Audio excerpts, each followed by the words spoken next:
dyan po.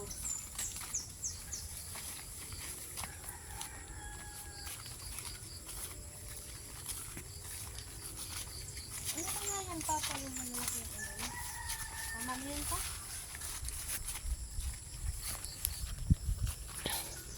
Si Bugs, nauuna. Si Kasi karga. Tingnan nyo si Bugs, nandun na. Hoy! Halika dito. Halika. Ayan. O-overtake na naman ako ni Bugs. Sabi ko na nga, tatakbo pa lang. Inunahan na ako.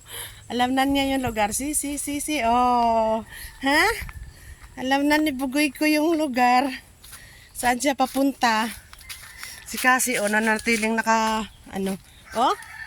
Alam ni Bugoy yung lugar ay. Kasi, baba na.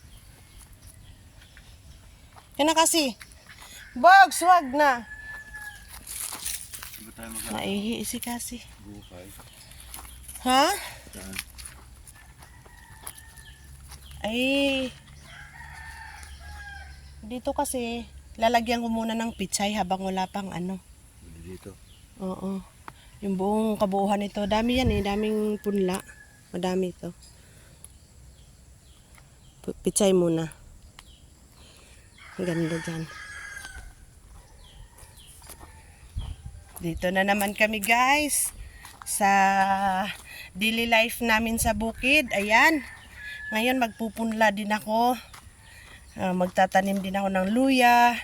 Tapos maghuhukay kami doon ng pagtataniman namin ng mga ng aming mga napunla. Ayan. So, andito na tayo sa ating lamesa, sa ating kubo. Ito, dito natin itatanim yung punla natin, guys. Dini.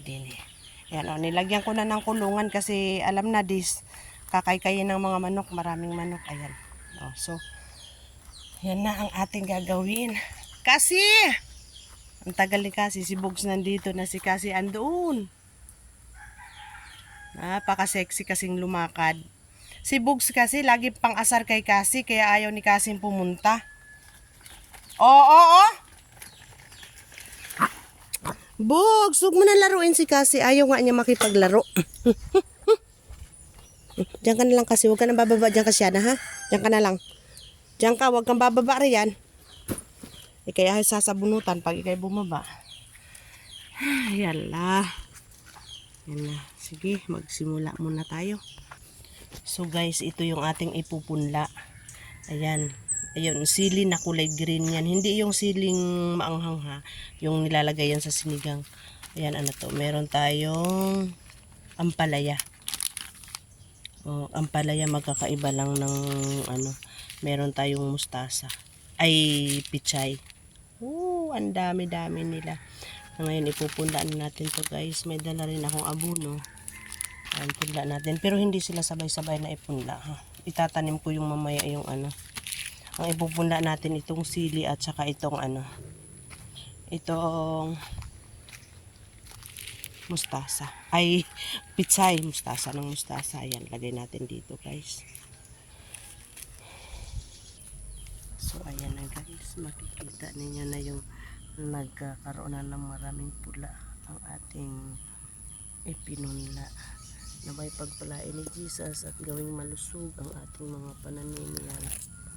Yan siya. Thank you, Jesus.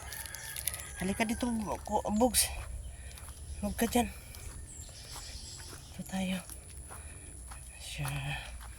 So, itong ating mga tatanim natin yan mamaya. Guys, ang palaya, kailangan natin lagyan siya ng balag. So, titingnan muna natin, dadalawin muna natin ang ating gabihan. Siyempre, kailangan natin dalawin everyday. Ito yung daily life natin,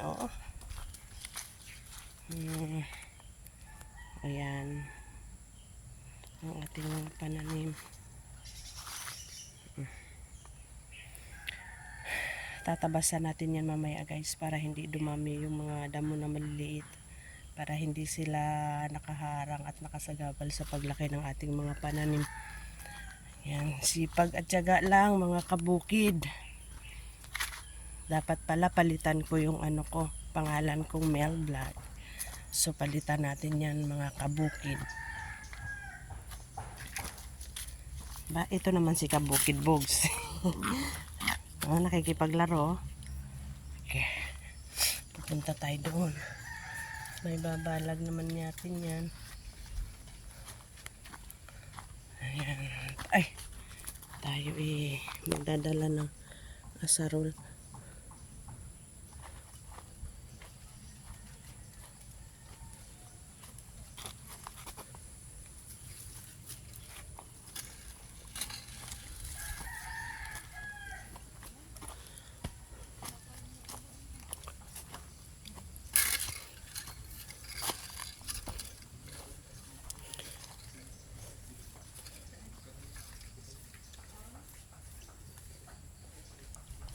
Ayan, ang aking asawa ay simula na ng pag-aanuhan namin ng tatanib. Ayan.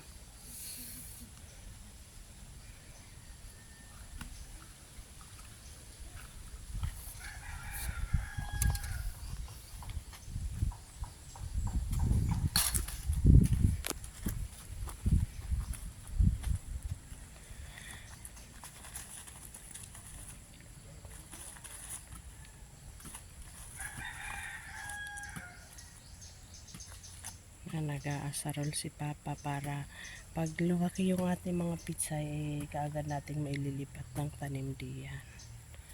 Diba? So kailangan kong sunugin din yung mga yan, kailangan itabi natin, ayusin natin guys, kasi para maging maayos lahat ng ating gagawin dito. Ayan, our daily life sa bukid. Ayan, nagkakaykay tayo pero guys, napakaraming langgam. Ayan Ayan ang dami-daming langgam. Pero yung langgam na hindi nangangagat. Yan yung langgam na nag-iipon ng kanilang mga pagkain. Ayan tinatakbo nila kasi yung manok nanunuka. Kaya lang poprotektahan nila yung kanilang inano ko kasi naghuhukay nga kami. Ilalagay ko silang pataba dito sa sa aming hinukay. Kaya hinalungkat ko ng ganyan. Diba? Kalimutan ko na naman dalhin ang tripod ko. Kaya mahirap maglagay ng para mag-video.